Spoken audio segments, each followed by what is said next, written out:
السلام عليكم ورحمة الله وبركاته. إن الحمد لله نحمده ونستعينه ونستهديه ونستغفره ونؤمن به ونتوكل عليه ونعوذ بالله من شرور أنفسنا ومن سيئات من أعمالنا. من يهده الله فلا مضل له ومن يضلل فلن تجد له وليا مرشدا. أشهد أن لا إله إلا الله وحده لا شريك له وأشهد أن محمدا عبده ورسوله وصفيه وقليله أرسله الله بشيرا ونذيرا وداعيا إلى الله بإذنه وسراجا منيرا. صلوات الله وسلامه عليه على حبيبنا المصطفى وعلى رسولنا الكريم صلى الله عليه وسلم وعلى آله وصحبه ومن تبعهم بإحسان إلى يوم الدين.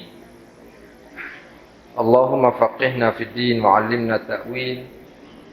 اللهم افتح علينا فتوح العارفين بحكمتك. اللهم ارزقنا بمتابعة نبينا محمد صلى الله عليه وسلم. ربنا زدنا علما ينفعنا. ربنا يسر ولا تعسر وتمم بالخير والحمد لله رب العالمين. وبعد. Terima kasih pada pengurusi majlis yang berusaha, pengurusi Masjid Al-Faizin, Tuan Imam, pegawai syarak, ahli-ahli jawatan kuasa, muslimin dan muslimat, hadirin dan hadirat yang dirahmati Allah Subhanahu wa taala sekalian. Alhamdulillah, Allah izinkan kita pada malam ini bertemu pada satu tempat yang cantik dan indah. Saya kira ni kali pertama saya sampai ke masjid ini, walaupun boleh dikatakan hampir tiap-tiap minggu saya akan melalui jalan ni sebab pergi mengajar di satu tempat. Dan alhamdulillah, malam ni Allah mengizinkan kita berada di dalam satu majlis. Majlis yang insya-Allah di dalam majlis kita ini akan ada kita membaca petikan ayat-ayat Al-Quran, dan pasti dalam majlis kita ini akan ada bacaan hadis-hadis Nabi SAW. Kerana majlis kita ini adalah majlis zikra ar-Rasul sallallahu alaihi wa alihi wa sahbihi wasallam. Majlis kita majlis memperingati. Tujuan nak ingat ni kerana manusia ni kadang-kala selalu dia lupa. Fadzakir fa inna zikra tanfa'ul mu'minin. Berikan peringatan, sesungguhnya peringatan ini bermanfaat kepada orang yang beriman. Fadzakir in nafa'atiz zikra. Berikan peringatan jika bermanfaat peringatan tersebut. Taha ma anzalna 'alaikal qur'ana litashqa illa tazkiratan liman yakhsha. Taha, tidaklah kami turunkan Al-Quran ini untuk menyusahkan kalian, melainkan adalah sebagai satu peringatan kepada manusia.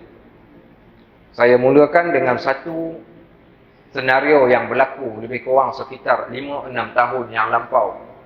Di bumi Melaka yang kita cintai ini, saya menghadiri satu forum. Dalam forum tersebut, saya salah seorang daripada ahli panel yang ditanyakan tentang satu soalan. Soalannya adalah, Ustaz, kami nak tanya, adakah relevan pada hari ini umat Islam, khususnya di Malaysia, menyambut Maulidur Rasul? Adakah relevan ke tak relevan ni kita nak sambut Maulidur Rasul ni? Maka saya jawab dengan pandangan saya boleh diterima dan juga boleh ditolak. Yang pertama, saya mengatakan kita patut bergembira. Siapa pun kalau dia tak seronok bila ingat Nabi SAW, dia ada masalah pada hati dia. Siapa pun bila disebut tentang Nabi SAW, dia tak rasa apa-apa, dia ada masalah tentang iman dia. Tuan-tuan mungkin pernah dengar kisah Bilal bin Rabah. Dia ada kisah yang palsu, ada kisah yang betul. Kisah yang palsu cerita ketika Bilal dipanggil balik oleh Umar Al-Khattab untuk balik ke Madinah. Dia orang rindukan sangat dekat suara Bilal ni, sebab dulunya zaman Nabi SAW, Bilal selalu mengalunkan azan. Lama dah tak dengar suara Bilal ni. Kerana suara Bilal itu mengingatkan mereka tentang Nabi SAW. Jadi dia balik. Waktu dia balik, dia pun mengalunkan azan. Ketika dialunkan azan, menangis habis semua satu penduduk Madinah. Cerita ni cerita palsu. Cerita ni cerita palsu. Tapi ada cerita yang sahih. Cerita yang sahihnya, Umar Al-Khattab radhiyallahu an pernah menziarahi Bilal bin Rabah. Bilal ni selepas kewafatan Nabi SAW, dia masih lagi berada di Madinah. Tapi selepas ketika zaman Umar Al-Khattab, dia minta keluar daripada bumi Madinah. Bahkan Umar sendiri suka para sahabat ni keluar daripada bumi Madinah ini menyampaikan agama. Keluar dia daripada bumi Madinah dan dia menginap ataupun berada di bumi Syam pada waktu tersebut. Umar Al-Khattab pernah menziarahi Bilal bin Rabah di Syam. Ketika dia menziarahi Bilal bin Rabah, diminta Bilal bin Rabah mengalunkan azan. Dialunkan azan dan boleh dikatakan hari tersebut adalah hari yang menjadikan kesemua para jemaah yang hadir merasa hibur. Kenapa merasa hibur? Kerana suara inilah yang sering mereka dengar ketika zaman Nabi SAW. Bukan tengok Nabi SAW, dengar azan pun boleh menjadikan mereka menangis. Bagaimana Allah Subhanahu wa taala jadikan kepada kita sehari 5 kali kita mesti ingat kepada Nabi SAW sekurang-kurangnya. Dalam sehari ada 5 waktu yang kita akan ingat dekat Nabi kita Muhammad SAW. Kat mana tempat yang kita ingat? Kita akan ingat kepada baginda ketika dialunkan azan. Ketika sampai pada bait ataupun ketika sampai pada ayat azan. Asyhadu an la ilaha illallah. Waktu tersebut kita mengingat Allah. Tiada Tuhan yang berhak disembah. Aku naik saksi. Sesungguhnya tiada Tuhan. Wa ana asyhadu an la ilaha illallah wahdahu la syarikalah. Sampai pula ketika mana muazzin menyebut asyhadu anna Muhammadan Rasulullah.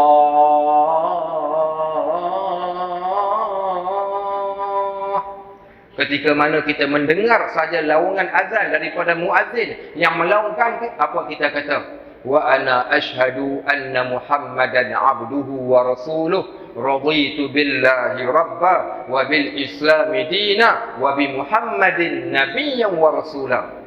Kenapa? Bila kita mengingatkan ataupun bila kita mendengar bait ini, maka mengenangkan kita akan Nabi SAW. Para sahabat mereka menangis ketika saat tersebut. Termasuklah salah seorang daripada imam Masjid An-Nabawi yang bernama Syekh Al-Huzaifi. Kalau siapa-siapa pergi ke Masjid An-Nabawi, nescaya kita akan dapat dengar sekurang-kurangnya sekali dalam tempoh 4 hari, 5 hari kita berada di Madinah, kita mesti akan dengar Al-Huzaifi ni baca jadi imam. Dulunya imam dia berada pada tempat yang lain. Sekarang imam berada di tempat yang Nabi SAW berada. Ketika Syekh Al-Huzaifi ini, dia menjadi imam pada hari pertama dia berada pada tempat Nabi SAW. Dia membacakan beberapa ayat tentang Nabi SAW. Akhirnya imam menangis dan seluruh para jemaah juga turut menangis pada waktu tersebut. Kenapa? Itulah dinamakan asyauq, kerinduan. Itulah yang dinamakan al-hub, kecintaan mereka kepada Nabi SAW. Walaupun hanya dengan mendengar nama sahaja, maka sudah pun memberikan bekas pada hati mereka. Sahabat-sahabat rahimakumullah, saya rasa kita tak akan datang pada malam ini kalau kita tak gembira dan kita tak seronok. Saya tak pandai buat lawak sebagaimana penceramah-penceramah yang lain. Kalau tuan-tuan nak tunggu saya punya punchline untuk lawak, tuan-tuan mungkin tak akan jumpa pasal saya tak pandai buat lawak. Tapi kalau nak dapat sedikit ilmu ataupun sedikit perkongsian, insya-Allah saya akan cuba sampaikan kepada tuan-tuan apa yang terlintas di dalam minda saya, ilham daripada Allah Subhanahu wa taala. Sahabat-sahabat muslimin dan muslimat rahimakumullah, saya kembali balik pada soalan orang yang tanya tadi. Bila dia tanya, dia kata, Ustaz, apa pandangan Ustaz ni tentang sambutan Maulidur Rasul pada hari ni? Pasal macam-macam cara sambutan. Ada sambutan yang paling melampau. Antara sambutan yang melampau di beberapa negara di Asia Tenggara. Mereka buat replika Kaabah. Mereka buat replika unta. Mereka buat replika orang Arab pakai igal. Mereka buat replika pedang. Kemudian mereka buat apa? Mereka berarak letakkan replika ke atas jalan. Ada yang usung-usung, ada yang bawa dengan lori. Berarak ke atas jalan sambil berselawat. Baik. Maka kos untuk nak buat semua benda ni bukan sikit-sikit. Habis duit begitu banyak sekali. Yang kadang-kadang sampai ke tahap membazir. Maka kita katakan yang tu teramat melampau. Wulu Islam tak suruh pun kita ni jadikan Kaabah sebagai replika. Tak perlu pun buat sampai macam tu. Cukup sekadar sekiranya ada perasaan kasih dan sayang, diingatkan kita kembali tentang Nabi SAW pada majlis-majlis yang kita berada. Baik. Ada juga orang yang melampau sampai dibuatnya kek, ditulisnya pula ke atas tu happy birthday Nabi Yuna Muhammad SAW. Lagilah jahanam. Yang Tuhan melampau juga. Baik, bahkan ada pula yang sampai tak tahuan punca, tak sambut langsung. Bukan nak kata suruh sambut, tapi tak peduli langsung, tak ambil tahu langsung pasal Nabi SAW. Maka kita ambil yang paling tengah, iaitu kita tidaklah sampai ke tahap melampau, bahkan kita juga tidaklah sampai ke satu tahap tak ambil peduli dan kita tidak menyampaikan kegembiraan hati kita kepada orang. Sebab tu di antara salah satu tujuannya kita duduk dalam majlis yang macam ni, kerana nak menzahirkan rasa kasih dan cinta kita kepada Nabi SAW. Saya tertarik dengan satu kata-kata Al-Imam Al-Ghazali rahmatullah. Imam Al-Ghazali ni dia cerita tentang hubbur Rasul. Bila dia nak cerita tentang hubbur Rasul ni, cinta ni, maka dia mendefinisikan terlebih dahulu apakah itu artinya cinta. Ni yang kita hari ni kita duk kata sayang tak dekat Nabi. Gila engkau kalau tak sayang. Mulut cakap sayang. Adakah sayang kita ni hanya sekadar meletakkan we love Muhammad dekat belakang kita sebagai pelekat? Adakah sayang kita kepada Nabi SAW dengan cara kita mencari satu replika gambar capal Nabi diletakkan di atas kepala kita? Sehingga kan ada surau di dalam Malaysia ini yang buat letakkan gambar replika capal itu di hadapan bahagian kiblat.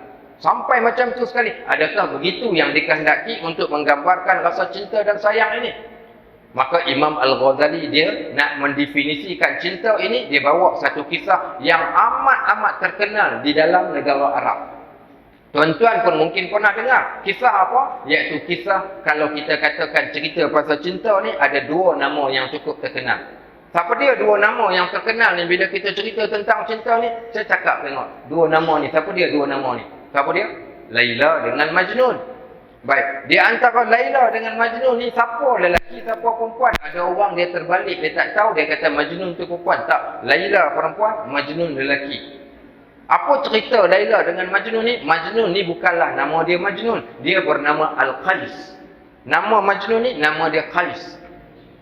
Dan Majnun ni teramat cinta akan Laila ni. Cinta yang sungguh-sungguh. Baik. Apa berlaku pada waktu tersebut?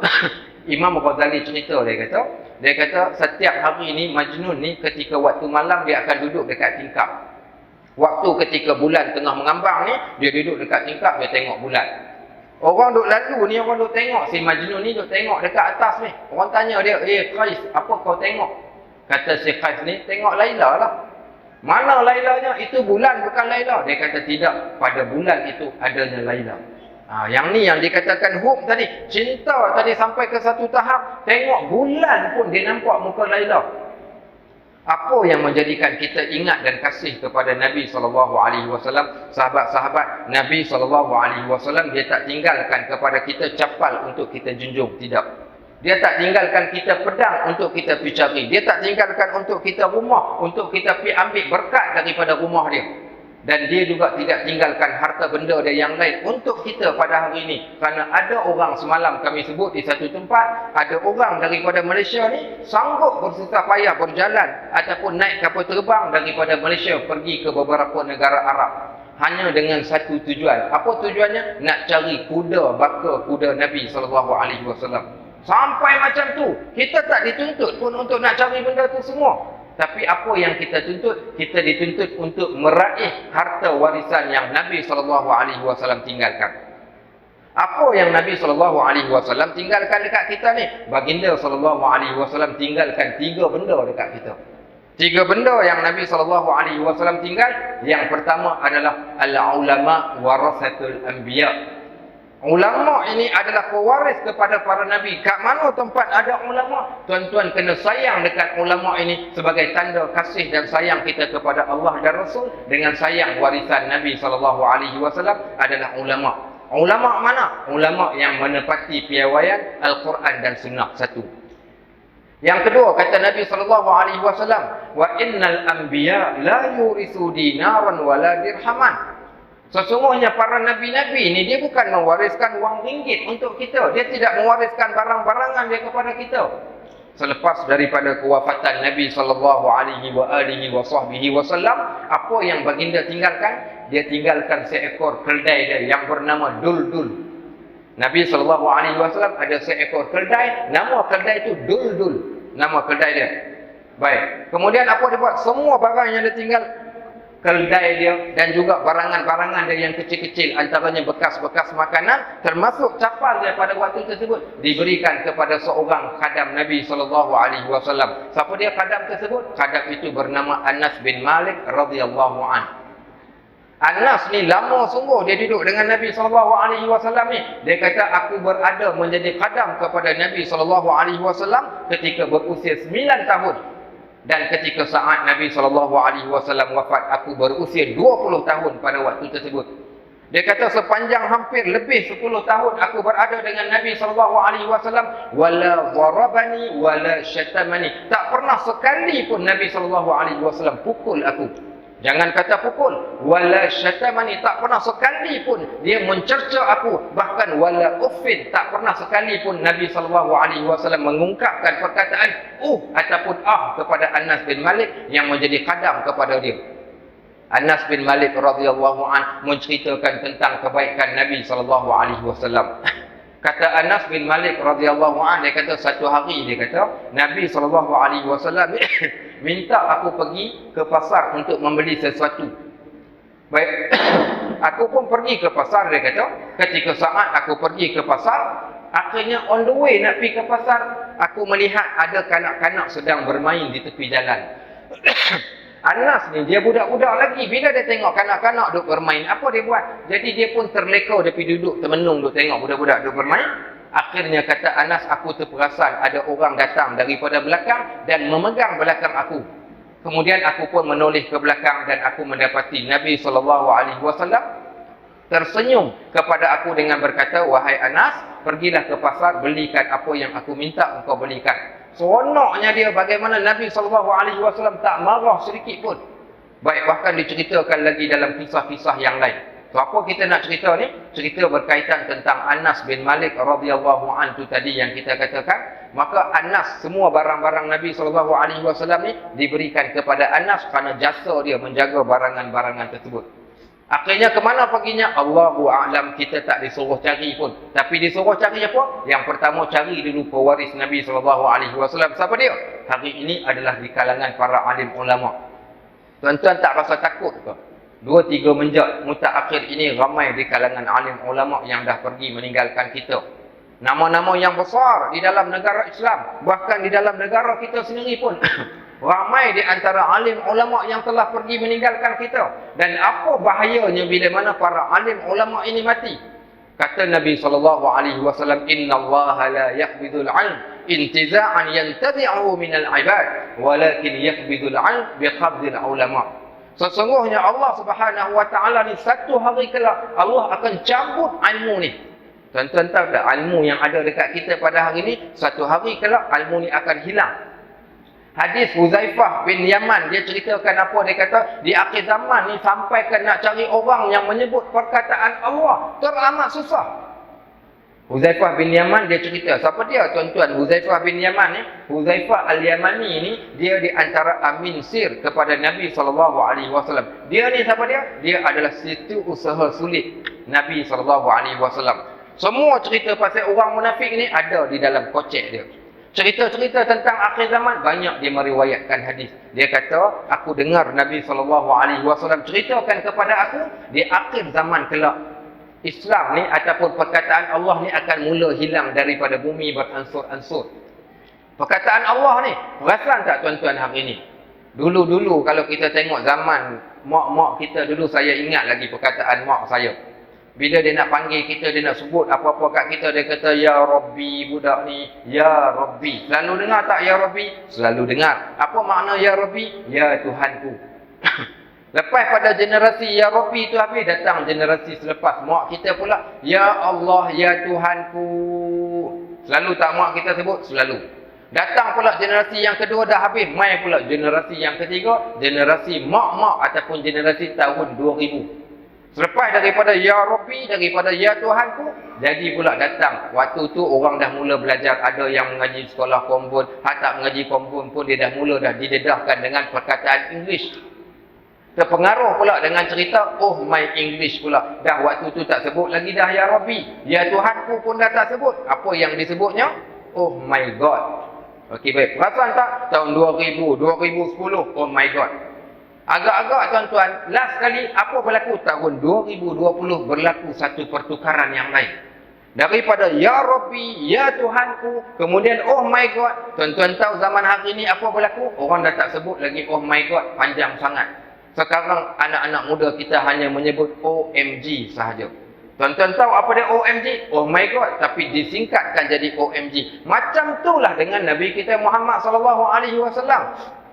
Malasnya kita hari ini sampaikan perkataan SAW. Tak sanggup kita nak tulis sallallahu alaihi wasallam ni hanya kerana nak memuliakan. Bayangkan tengok kalau tuan-tuan nak tulis, katakan TYT kita nak datang. Tun ni yang jadi TYT Melaka ni nak mai kat masjid kita ni. Tuan-tuan berani pergi sebut dekat dia TYT sahaja tanpa sebut perkataan TUN.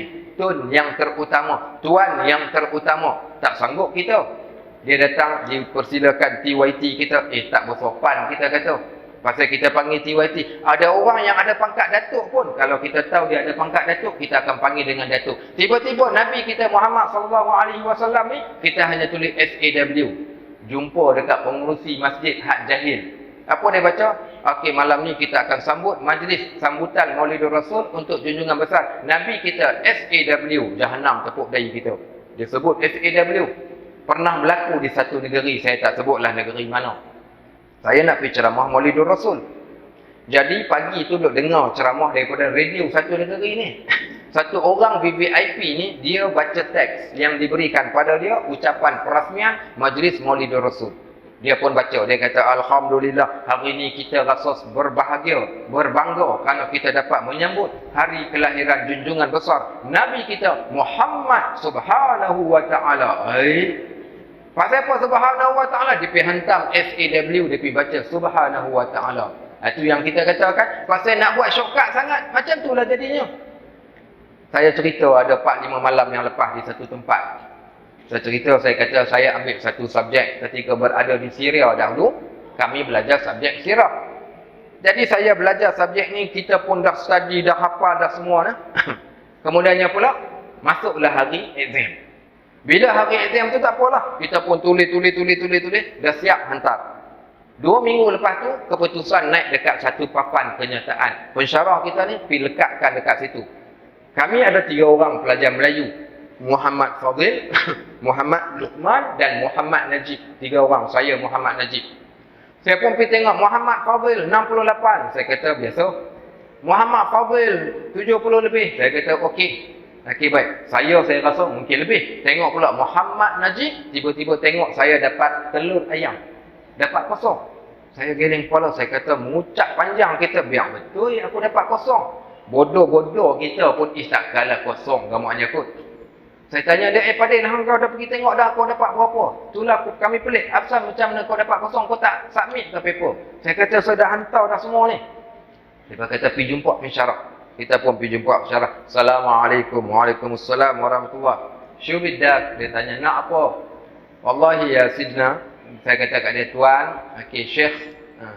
Biddi syuf. Talli' ala alamati fil imtihan. Aku nak tengok markah aku di dalam imtihan, dalam exam. Dia kata, roh talib ni ke? Dia kata, pergi tengok tu. Weno? Kita pun tanya kat mana? Allah. Dia kata, pergi tengok dekat papan kenyataan. Saya kata, Allah, roh tu, syuf tu, ana. Saya kata, aku dah pergi tengok dan aku tengok jelas terpampang dekat tu. Ba'din, isyubidak. Dia pun tanya lagi, habis tu, hang nak apa? Saya kata, Bila arif yani alamati bas istaghrabtu ana. Saya rasa confused. Pasal apa saya kata? Mishan hasaltu ala safar. Saya kata kadang aku dapat kosong. Wallah anjat yani tahsil ala safar. Shو bak ente? Dia pun tanya kat kita, WhatsApp ente. WhatsApp ente pula. Kan dia bercampur Inggeris dengan Arab dah. Dia kata apa masalah hang ni? Dia kata pasal apa hang dapat kosong? Wallahi ana ma ba'arif. Saya kata kadang ana ma ba'arif. Lidzalik ana kata ana ajib bis'alak ana. Saya main nak tanya engkau lah ni pasal apa aku dapat kosong. Dia kata dia ni sekejap. Dia pun buka buku catatan, dia buka satu. Syul Ismail, apa nama? Muhammad Najib. Baik, dia pun tengok. Muhammad Najib Ismail, ilakan. Okey, dia kata sekejap. Ta'rif lish hasalta ala safar? Hang tahu tak pasal apa hang dapat kosong? Saya kata ilakan, aku nak tahu. Saya kata iyalah nak tahulah ni. Misal ante baqil 6 harkat dia kata. Tahu dah baqil, tuan-tuan mesti faham. Punya baqil tuan-tuan semua pandai Arab ni. Baqil tahu baqil. Tahu baqil apa dia? Kedekut lah nampak pandai Arab. Baqil tu maknanya kedekut. Dia kata hang ni kedekut sangat-sangat.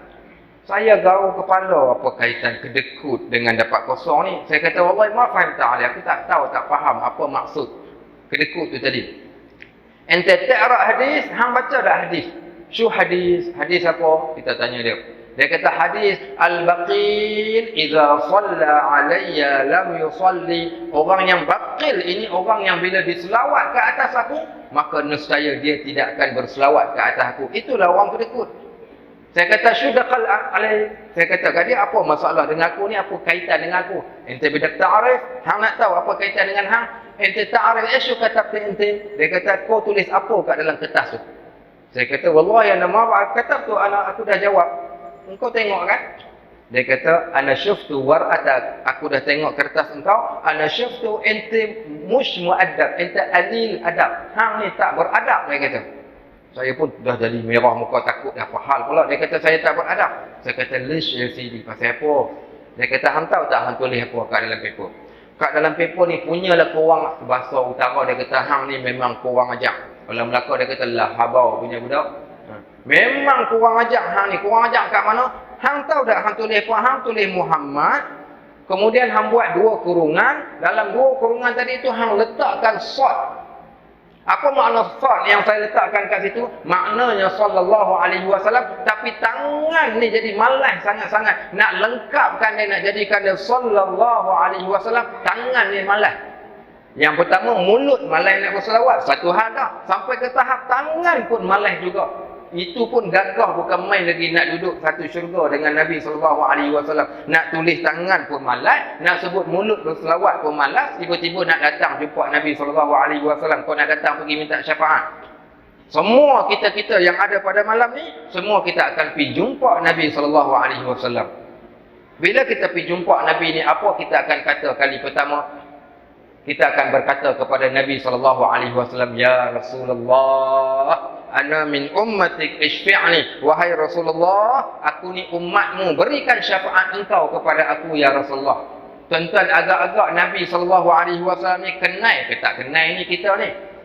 Macam mana kalau Nabi SAW dia kata dekat kita, wallahi ana la a'rifu, demi Allah aku tak kenal siapa hang ni. Ya Rasulullah, ana min ummatik isfi'ni. Wahai Rasulullah, aku ni umat engkau ya Rasulullah, berikan syafaat engkau kepada aku. Nabi SAW masih jawab, ana la a'rifuk, aku tak kenal siapa engkau. Minta pula kali yang ketiga, ya Rasulullah, ana min ummatik isfi'ni. Wahai Rasulullah, berikan pada aku syafaat engkau. Nabi SAW masih jawab, ana la a'rifuk, aku tak kenal pun siapa engkau. Apa bukti yang kita boleh bagi dekat Nabi SAW nak katakan yang hari ni kita sayang? Saya main naik kereta tadi, keluar daripada rumah tak maghrib lagi, sangkut mula-mula dekat air keruh dah satu. Lepas itu pula lepas Sungai Putat sangkut pula. Lepas itu pula dekat apa namanya Batu Berendam sangkut pula. Lepas itu dekat Pasar Borong pula. Lepas itu dekat Ceng ni, dekat apa namanya dekat stesen minyak tu. Sampailah kat sini lepas maghrib. Waktu tengah duk bawa kereta tu, saya nampak ada satu lembaga pakai baju warna kuning. Waktu tengah duk drive kereta ni, saya nampak ada satu lembaga pakai baju warna kuning. Saya duk ingat dia naik kereta. Dia ni selalu duk ikut kuliah saya merata tempat. Tapi malam ni dia naik motor. Bila dia naik motor daripada air keruh sana nak mai kat sini tu, saya duk tengok daripada belakang ni, saya kata subhanallah. Masa apa subhanallah tu? Atas nama kita katakan nak cari satu benda. Cari apa? Cari pahala. Dia sanggup bersusah payah untuk mai ke masjid ni. Pak Lang ada tak malam ni Pak Lang? Pak Lang ada?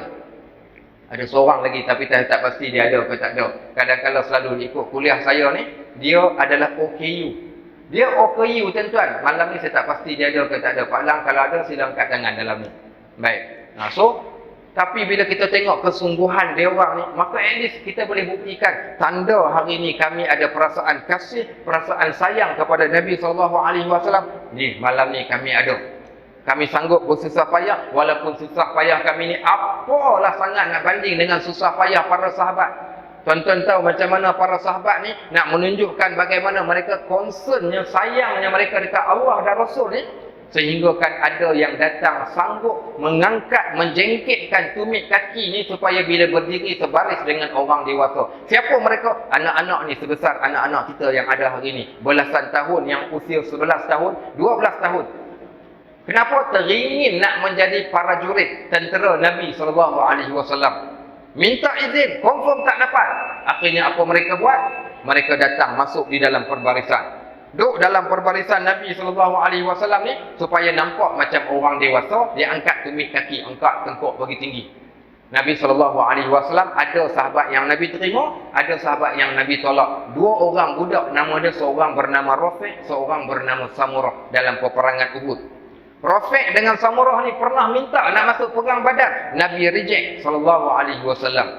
Ketika perang Uhud, apa dia buat? Dia masuk secara diam-diam, duduk di dalam perbarisan.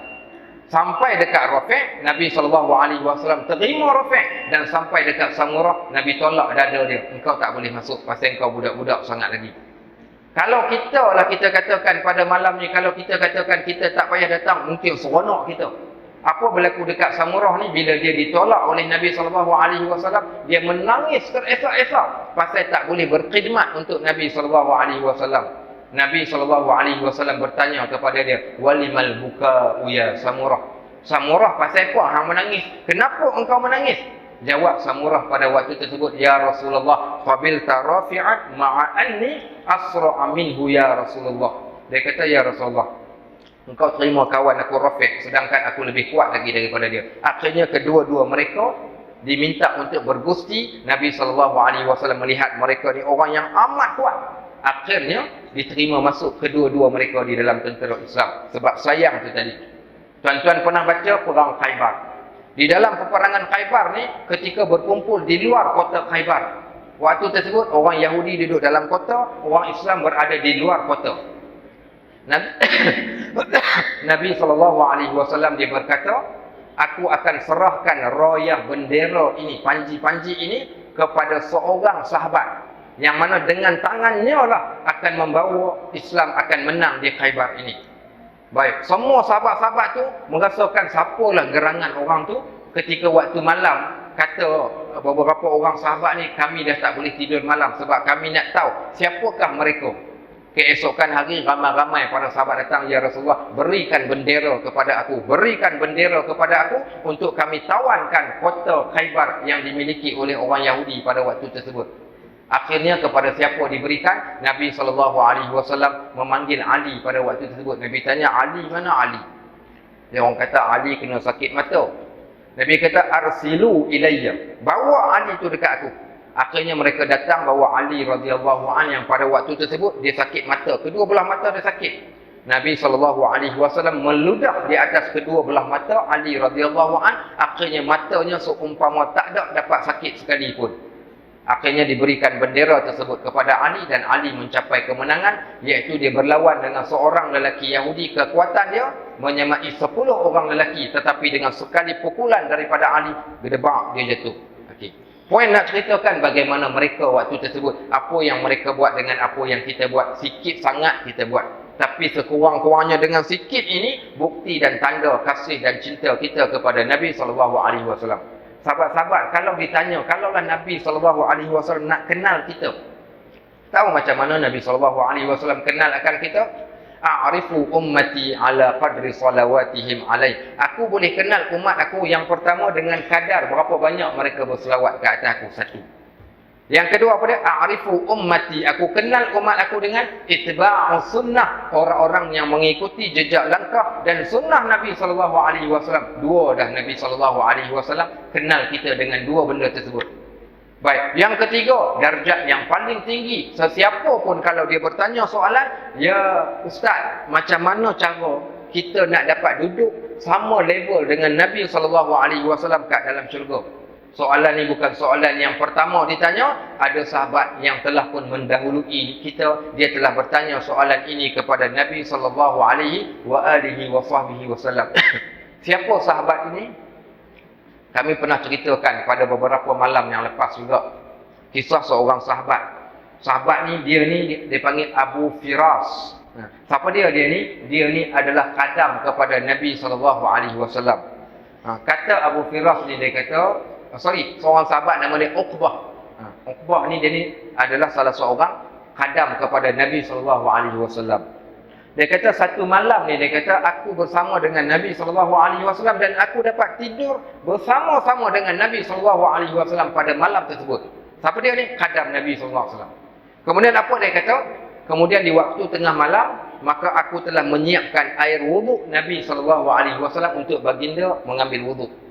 Bila Nabi sallallahu alaihi wasallam tengokkan dia ni, tolong Nabi sallallahu alaihi wasallam. Nabi ni orang yang suka appreciate orang. Siapa pun yang tolong Nabi sallallahu alaihi wasallam walaupun pada benda yang amat sedikit, nescaya baginda sallallahu alaihi wasallam dia akan balas dengan balasan yang paling banyak. Contoh, seorang budak perempuan, kalau tak salah, seorang budak perempuan ni, kalau siapa baca kitab Syama'il Muhammadiyah, kita akan jumpa hadis ni. Dia bawa datang, mak dia minta dikirimkan kepada Nabi sallallahu alaihi wasallam satu mangkuk, iaitu bubur yang diperbuat daripada labu. Nabi sallallahu alaihi wasallam suka makan labu. Jadi dia membawa satu mangkuk, bagi ya assalamualaikum ya Rasulullah, mak kirim bagi bubur. Nabi sallallahu alaihi wasallam ambil. Kemudian waktu dia nak balik, kata budak tu, aku tengok Nabi sallallahu alaihi wasallam didatangi oleh pembesar daripada Bahrain. Mereka membawa satu tempayan berisi intan, permata, emas, perak ke dalam tu. Satu tempayan. Ada orang datang bagi dekat Nabi sallallahu alaihi wasallam. Ketika dia nak keluar, dia kata, Nabi sallallahu alaihi wasallam panggil aku, dia kata, wahai anak, mai sini sekejap. Hulurkan tangan engkau. Maka dia pun hulurkan kedua belah tapak tangan dia. Nabi sallallahu alaihi wasallam kautkan barangan kemas yang ada kat dalam tempayan tu, dilunggukkan di dalam tapak tangan budak tu tadi untuk dibawa balik untuk ahli keluarga dia. Boleh buat tuan-tuan? Tak boleh buat. Hakaza nabiyuna Muhammadin sallallahu alaihi wasallam. Semalam kami cerita hadis yang lain. Hadis apa? Kami cerita tentang tajuk ceramah saya Maulidur Rasul ni. Kat mana-mana tempat kami bersambung kisahnya. Tajuknya, inilah dia Nabi kita Muhammad sallallahu alaihi wasallam. Jadi kita bawa hadis-hadis. Salah satunya kisah seorang sahabat ni, dia kata, "Shallaitu ma'an Nabi sallallahu alaihi wasallam salatul asri wa ana khalfahu." Kami solat dengan Nabi sallallahu alaihi wasallam satu hari ni solat asar. Aku ni, dia kata, duduk belakang Nabi sallallahu alaihi wasallam. Selepas Nabi sallallahu alaihi wasallam selesai solat ni, dia bagi salam, Assalamualaikum warahmatullahi, Assalamualaikum warahmatullahi. Biasanya Nabi sallallahu alaihi wasallam takkan bangun, melainkan dia akan duduk berzikir terlebih dahulu. Tapi hari itu Nabi sallallahu alaihi wasallam ni tiba-tiba dia bingkas bangun dengan cepat. Seolah-olah orang yang amat urgent sangat-sangat nak buat sesuatu benda, dia bangun dengan cepat, langkah baru para sahabat, langkah masuk dalam rumah dia. Baik, sahabat ni terpinga-pinga, pergi mana ni? Kenapa ni? Baik. Akhirnya duduk sekejap, Nabi sallallahu alaihi wasallam keluar dan berdiri di hadapan sahabat. Dan dia tengok semua para sahabat ni dalam keadaan tercengang. Kata Nabi sallallahu alaihi wasallam, tadi dia kata ketika aku tengah solat, aku sedang terfikir. Rupa-rupanya dia kata ada satu benda yang aku terlupa. Dalam rumah aku ada seketul emas. Dalam rumah aku ada seketul emas yang aku belum lagi bahagikan kepada orang. Maka akhirnya lepas solat, aku tak nak tunggu lagi, terus masuk dalam rumah, ambil emas tu tadi, dan dia pun sedekahkan kepada orang yang lain. Tu Nabi kita Muhammad sallallahu alaihi wasallam ni. Dia tak pernah tinggal pun walaupun sedikit, melainkan kesemuanya diberikan kepada orang lain. Kalau siapa yang pernah membaca berkaitan tentang pakaian Nabi SAW, tuan-tuan ada tak pakaian yang paling mahal? Berapa pakaian tuan-tuan yang paling mahal? Pakaian kita paling mahal saya tak tahulah. Mungkin adalah 300, mungkin ada. Ada orang yang beli baju RM1,000. Tanya mak-mak kita ni, tahu tak jenama LV? Tahu. Okey, tahu tak berapa satu handbag ni? Satu handbag ni sampai ke belas ribu, puluh ribu pun ada. Tahu tak jenama Coach? Okey, berapa harga satu handbag? Jangan kata handbag ni, apa namanya, bekas duit ni, besar handphone kita ni pun harga dah ribu dah tuan-tuan. Ini yang ibu-ibu kita pakai ni. Tuan-tuan tahu berapa agak-agak baju Nabi SAW, berapa harga dia? Nabi SAW juga ada memakai baju yang cantik, dihadiahkan. Di antara pakaian yang pernah dimiliki oleh Nabi SAW adalah satu pakaian yang dinamakan dengan nama Al-Hibarah. Satu pakaian, nama pakaian tadi tu adalah Al-Hibarah. Apa cerita pakaian yang bernama Al-Hibarah ni? Hibarah ni satu pakaian yang mahal, diimport daripada Yaman. Baik, hebatnya Nabi SAW, tapi baju itu hanya sempat berada pada Nabi SAW hanya beberapa hari sahaja. Apa yang Nabi buat? Sampai dekat dia, akhirnya diberikan kepada orang yang lain. Itulah dia Nabi kita Muhammad SAW. Sebab itu disebut Al-Karim, seorang yang amat dermawan ketika mana memberi. Nabi kita Muhammad SAW. Sahabat-sahabat, kembali balik pada cerita kita tadi, maka Nabi SAW ni dia tinggalkan pada kita yang pertama adalah ulama. Yang kedua, apa dia? Yang keduanya adalah ilmu. Kata Nabi SAW, fa innal anbiya la yurisu dinaran wala dirhaman walakin yurisul ilm. Tetapi Nabi SAW mewariskan kepada kita ilmu. Faman aqadhaha faqad aqadha bihadzal wafir. Siapa yang ambil ilmu ni, dia telah mendapat keuntungan yang amat banyak. Ambillah harta yang Nabi SAW tinggalkan dekat kita ni. Apa dia? Ilmu.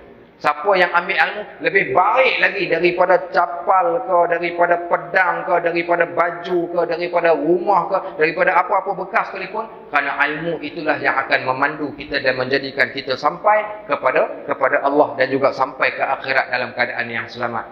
Sahabat-sahabat muslimin dan muslimat rahimakumullah. Nabi kita Muhammad SAW ni adalah orang yang banyak mengingatkan kita tentang akhirat. Baik, Nabi SAW orang yang banyak ingat akhirat.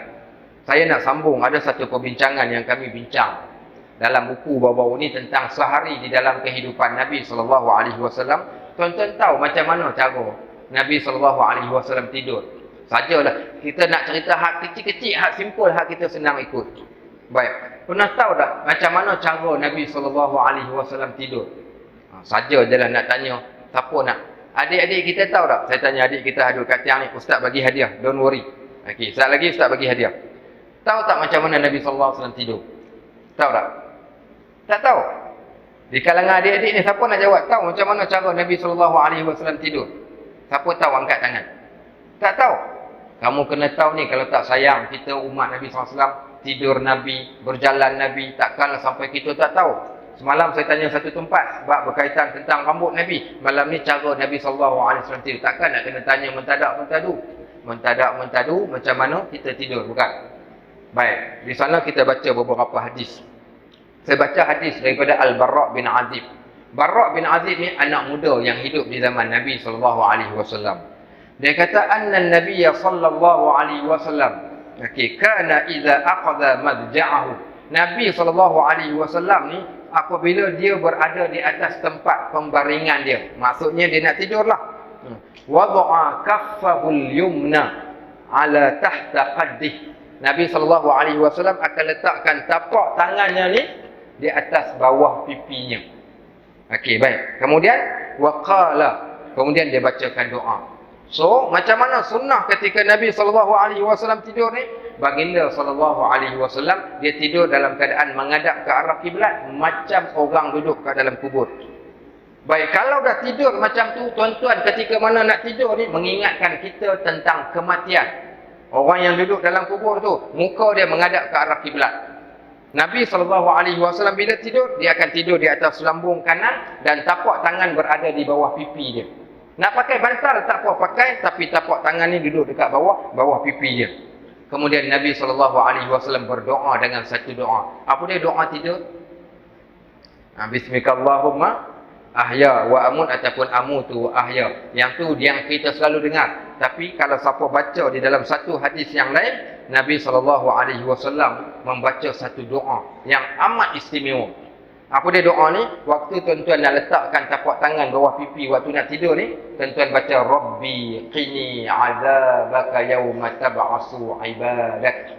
Rabbi qini azabaka yawma tab'asu ibadak. Apa maknanya doa ni? Tuhan, selamatkanlah aku daripada azabmu hari ketika engkau bangkitkan hamba-hambamu. Rabbi qini azabaka yawma tab'asu ibadak. Tuhan, selamatkanlah aku ni hari ketika engkau bangkitkan hamba-hambamu. Waktu tidur pun Nabi SAW masih lagi ingat akan akhirat. Ketika nak tidur ni, ingatkan akhirat. Sebab tu mentaliti Nabi SAW adalah mentaliti selalu mengingati akhirat. Baik, antaranya lagi pula diceritakan bagaimana Nabi SAW ketika nak tidur, dia tidak akan tidur, melainkan tidur dia dengan dimulakan kehidupan pagi dia dengan Al-Quran dan ditamatkan dengan Al-Quran. Baik, siapa tahu apa surah yang Nabi SAW baca ketika nak tidur? Siapa tahu apa surah yang Nabi SAW baca ketika Nabi SAW nak tidur? Apa surah Nabi baca? Apa dia antaranya? Tahu? Surah apa Nabi baca ketika nak tidur? Surah apa? 3 qul. 3 qul. Okey, 3 qul. Lain lagi? Okey, ni tanda kita kenal Nabi kita Muhammad SAW tu betapa lemahnya kita ni. Ditanya bab ni kita tak tahu dah. Apa Nabi baca tuan-tuan, tanya cerita Piramli cepat je tuan-tuan jawab. 3 apa apa dia? Abdul Wahab, Abdul Wahid, Abdul Wahab. Cepat jawab. Cerita apa tu? Cerita hidup susah, mati pun susah, sudah mati kena pegang mandela. Oh, itu madu 3. Oh, cepat kita. Pasal kita minat. Ni pasal Nabi kita Muhammad SAW ni. Apa dia? Apa yang Nabi SAW baca selain benda tu? Baik, kalau tuan-tuan tengok kat dalam hadis, ada beberapa rangkuman benda yang Nabi SAW baca ketika Nabi SAW tidur. Di antaranya Nabi SAW membaca doa yang pelbagai doa yang baginda baca. Di antara kalau ditanya berkaitan tentang Al-Quran, baginda akan membaca 3 qul. Pernah baginda SAW membaca dengan 3 qul, ditiupkan di atas tapak tangan, disapukan pada anggota tubuh. Baik, ada juga di sana hadis yang mengatakan Nabi SAW membaca ayat kursi, berdalilkan dengan satu hadis Nabi SAW. Saya bacakan terjemahan dia. Apabila kalian bersedia untuk tidur, kita ni bila mana kita nak tidur ni, maka bacalah ayat kursi. Apa kelebihan orang yang baca ayat kursi ni? Sampai habis. Sampai habis ni. Kerana kalian akan sentiasa akan dijaga oleh seorang penjaga daripada Allah, iaitu para malaikat, sehingga syaitan tidak akan dapat menghampiri kalian sampailah waktu pagi. Hadis ini adalah hadis yang direkodkan oleh Imam Al-Bukhari. Sahabat-sahabat rahimakumullah. Baik, apa dia lagi yang Nabi SAW baca? Sebab tu saya tuan-tuan, kadang-kadang kita ni sunnah besar satu hal, kadang-kadang sunnah-sunnah yang kecil ini pun kita tak mampu buat. Malam ni kita cuba buat. Nabi SAW juga riwayat daripada Abdullah ibnu Mas'ud. Kata Abdullah ibnu Mas'ud, dia kata Nabi SAW membaca petikan ayat terakhir, 3 ayat terakhir daripada surah Al-Baqarah sebelum tidur. Ayat apa? Amanar rasulu bima unzila ilaihi min rabbihi wal mu'minun kullun amana billahi wa malaikatihi wa kutubihi wa rusulihi la nufarriqu baina ahadin min rusulihi. Bayangkan tengok kalau mulut sentiasa berzikir dengan membaca Al-Quran, sedar-sedar tak sempat nak habis baca, dah tertidur. Mulut diakhiri dengan menyebut Al-Quran. Baik. Kemudian apa dia lagi? Bahkan Sayyidina Ali radhiyallahu an juga pernah melihat. Dia kata apa? Aku tak pernah melihat seorang yang berakal pun. Kata Ali radhiyallahu an, aku tak pernah tengok seorang yang paling berakal yang tidur sebelum membaca 3 ayat terakhir daripada surah Al-Baqarah. Siapa yang berakal, dia tak akan tinggalkan 3 ayat terakhir surah Al-Baqarah ni waktu dia nak tidur. Kenapa? Kata Nabi SAW, siapa yang membaca dua ayat terakhir surah Al-Baqarah pada satu malam, maka kedua-dua ayat itu lakafatah, akan memadai baginya ataupun memeliharanya daripada sebarang perkara-perkara yang tak elok.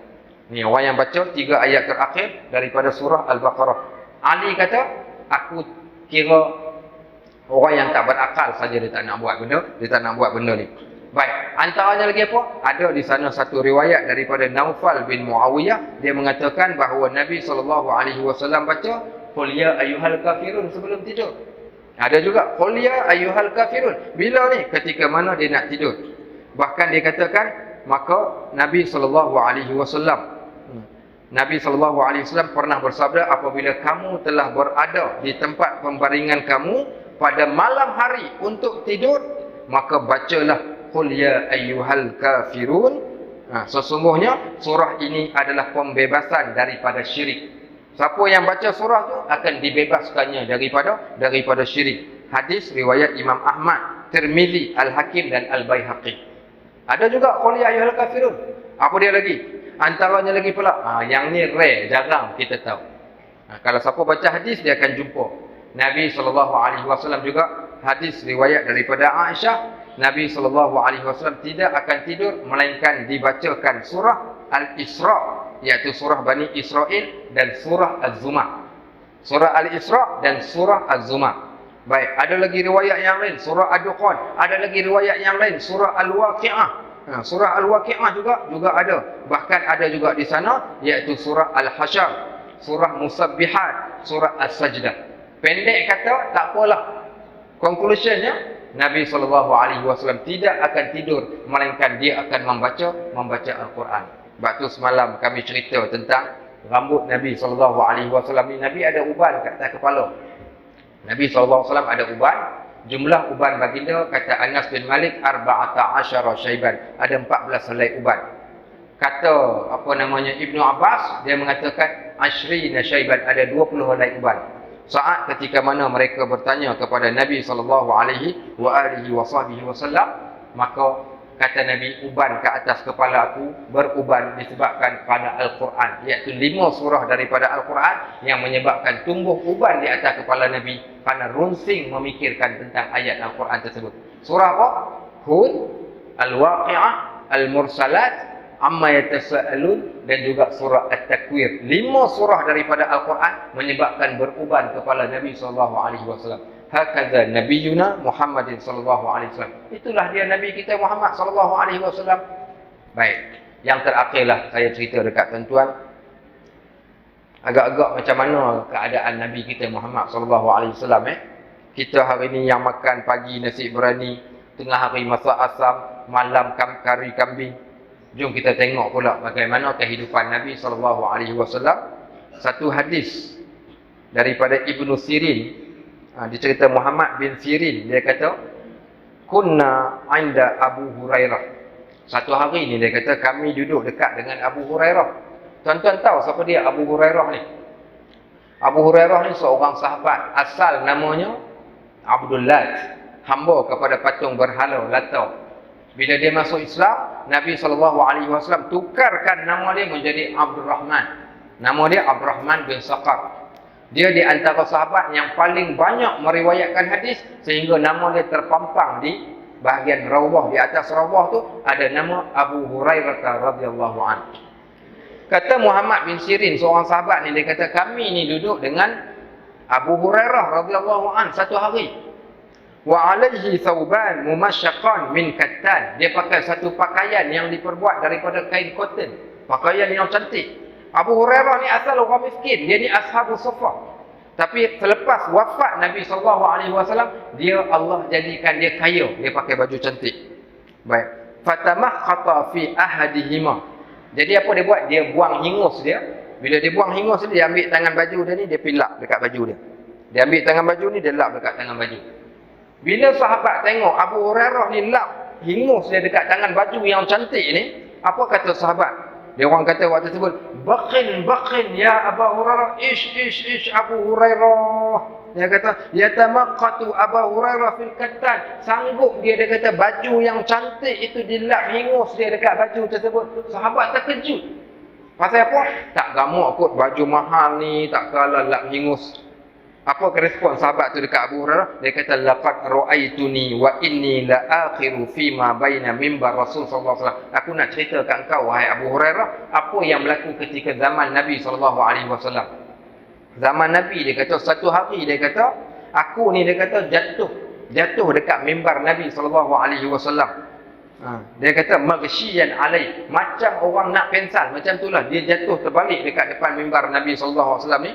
Fayaji'ul ja'i fayadha'u rijlahu ala unuqi. Ada sahabat lain datang pijak tengkuk aku waktu tersebut. Dia orang duk ingat aku kena penyakit sawan. Dia orang ingat aku kena penyakit sawan. Dia kata wallahi wa ma bi junun. Aku tak kena penyakit gila, aku bukan penyakit sawan. Wa ma huwa illa al-ju'. Melainkan pada waktu tersebut aku teramat lapar sungguh-sungguh pada waktu tersebut. Baik. So yang ni cerita hadis ni cerita bagaimana susahnya Nabi SAW, susahnya para sahabat. Kalau sahabat susah, agak-agak macam mana Nabi kita Muhammad SAW. Waktu Malik bin Dinar dia cerita, ma syabi'a Rasulullah SAW min khubzin qad wala lahmin illa ala dhaifin. Nabi SAW tak pernah makan sampai kenyang, bahkan tak pernah makan daging pun, melainkan ketika dia bertamu ataupun ketika dijamu oleh orang yang lain. Itulah di antara kehidupan Nabi kita Muhammad SAW. Sahabat-sahabat rahimakumullah, waktu nak tak nak apa kita perlu buat? Kita ni umat akhir zaman. So ingat hari ni, semakin hari ni ilmu ni dah mula makin diangkat. Sampai di akhir zaman kelak hadis Huzaifah yang saya sebut ke awal tadi. Huzaifah cerita dia kata sehingga kan yang menyebut kalimah Allah ni hanyalah orang-orang tua sahaja. Orang tua saja sebut kalimah Allah. Akhirnya ketika ditanya kepada orang tua tu tadi, macam kita hari ni lah tuan-tuan tengok aksiden apa tuan-tuan sebut? Subhanallah, astaghfirullahalazim. Sepatutnya perkataan lain, tapi yang tu yang tuan-tuan boleh sebut. Tengok ular, Allahu Akbar. Sepatutnya perkataan lain, tapi tuan-tuan sebut Allahu Akbar. Tahu tak kenapa sebut Allahu Akbar? Tak tahu. Kata Huzaifah bin Yaman, dia kata di akhir zaman orang menyebut kalimah Allah tetapi dia tak tahu kenapa dia sebut. Cucu tanya atuk sebut apa atuk? Atuk kata atuk pun tak tahu, atuk ambil daripada atuk dulu. Sahabat ni tanya Huzaifah, Huzaifah agak-agak selamat tak mereka zaman tersebut? Tanya Huzaifah, toleh ke aneh. Sampai 3 kali ditanya, akhirnya kata Huzaifah, mudah-mudahan dengan perkataan itu mereka selamat. Sahabat-sahabat, kita berada pada zaman iman semakin nipis, ilmu semakin diangkat. Tak ramai lagi dah orang yang berilmu, maka peganglah yang sedikit ini. Mudah-mudahan dengan yang sedikit ini kita akan selamat. Sebab itu yang terakhir sekali sahabat-sahabat rahimakumullah, apa dia? Yang terakhirnya adalah Nabi kita Muhammad SAW selain daripada ulama, selain daripada ilmu, ada 2 benda lagi yang jangan ditinggalkan. 2 benda ni apa dia? Laqad taraktu fikum amrayn. Aku tinggalkan bagi kalian 2 benda. Ma in tamassaktum bihima lan tadillu min ba'di. Kalau kamu pegang dengan 2 benda ni, nescaya kamu tak akan sesat. Apa dia? Kitabullah wa sunnati. Al-Quran dan juga sunnahku. 2 benda ni kalau kita pegang sungguh-sungguh di akhir zaman ni, insya-Allah. Sebab tu saya cadangkan, kalau betul lah tuan-tuan kasih dan sayang dekat Nabi SAW, kita kena tunjukkan dan buktikan. Sebab ini kita nak buktikan besok ke akhirat ni. Apa dia kita nak bawa ni? Di antaranya Al-Quran. Al-Quran jadikan kebiasaan kita baca. Tengok tadi macam mana Nabi SAW, kalau siapa baca hadis, Nabi SAW bangun tidur, selepas dia baca Alhamdulillahillazi ahyana ba'dama amatana wa ilaihin nusyur. Kemudian apa dia buat? Dia akan sapukan tangan dia pada muka. Sapukan pada muka dia ni. Kemudian dia membaca Inna fi khalqis samawati wal ard wa ikhtilafil laili wan nahar la ayatin liulil albab. Nabi akan baca surah Ali Imran ayat 190 pada waktu tersebut. Sampai penghujung ayat surah Ali Imran. Baik. Bangun tidur Quran. Kita bangun tidur apa kita buat? Ada di antara kita bangun tidur, apa dia? Inilah benda pertama yang dia akan buka, yang dia akan pegang. Nabi SAW bangun tidur dengan Al-Quran, dan tidaklah Nabi SAW akan tidur melainkan Al-Quranlah perkataan terakhir yang baginda SAW tersebut. Baik, yang kedua, sunnah Nabi SAW iaitu hadis-hadisnya. Tak payah pergi cari apa-apa pun. Cukup dengan tuan-tuan kalau betul nak buktikan kasih dan cinta kita, pergi cari hadis. Carilah alim ulama, ustaz-ustaz kita yang mengajar hadis, mulakan dengan hadis 40 terlebih dahulu. Hadis 40, make sure khatam. Adik-adik kita hak muda-muda, hak kecil-kecil ni hafal. Ustaz hafal ketika berusia 17 tahun.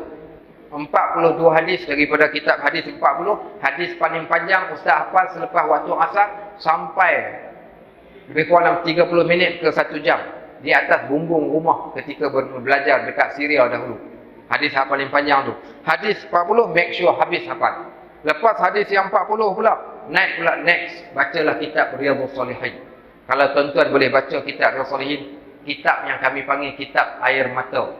Termasuk kitab Syama'il Muhammadiyah, juga kitab air mata. Di situlah kami kenal betapa perlunya kita mencintai, mencontohi Nabi kita Muhammad SAW. Dengan satu malam macam ni kita nak cerita tak tercerita, melainkan kita perlu adakan satu perubahan. Ambillah semangat daripada sambutan Maulid Rasul kita pada tahun ini untuk kita sekurang-kurangnya, kalau tak sempat habis pun, maka bacalah kadar yang kita mampu baca daripada kitab-kitab yang kita sebutkan tu tadi, Syama'il Muhammadiyah, kitab Riyadhus Shalihin, dan juga mana-mana kitab hadis yang lain, yang mana daripada situlah kita akan kenal Nabi kita Muhammad sallallahu alaihi wasallam.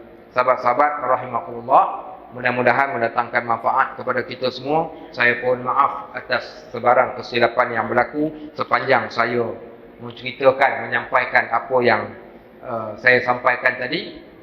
Barakallahu fikum wa jazakumullahu khairan katsira. Subhanakallahumma wa bihamdik asyhadu an la ilaha illa ant astaghfiruka wa atubu ilaik. A'udzu billahi as-sami'ul 'alim minasy syaithanir rajim. Bismillahirrahmanirrahim. Alhamdulillahirabbil alamin wassalatu wassalamu ala asyrafil mursalin wa ala alihi wa sahbihi ajma'in. Allahumma taqabbal minna innaka antas sami'un 'alim waghfir dhanbana innaka antat tawwabur rahim. Allahumma ijma' hadha jam'ana jam'an marhuma wa tafarraqna min ba'dihi tafarruqan ma'suma wa la taj'al lana shaqiyyan wa la mahruma wa la matruda. Allahumma ya arhamar rahimin, di antara kami ada yang berhajat, ya Allah penuhilah hajat mereka. Di antara kami ada yang meminta, perkenankan permintaan mereka. Di antara kami ada yang jauh, engkau dekatkan mereka.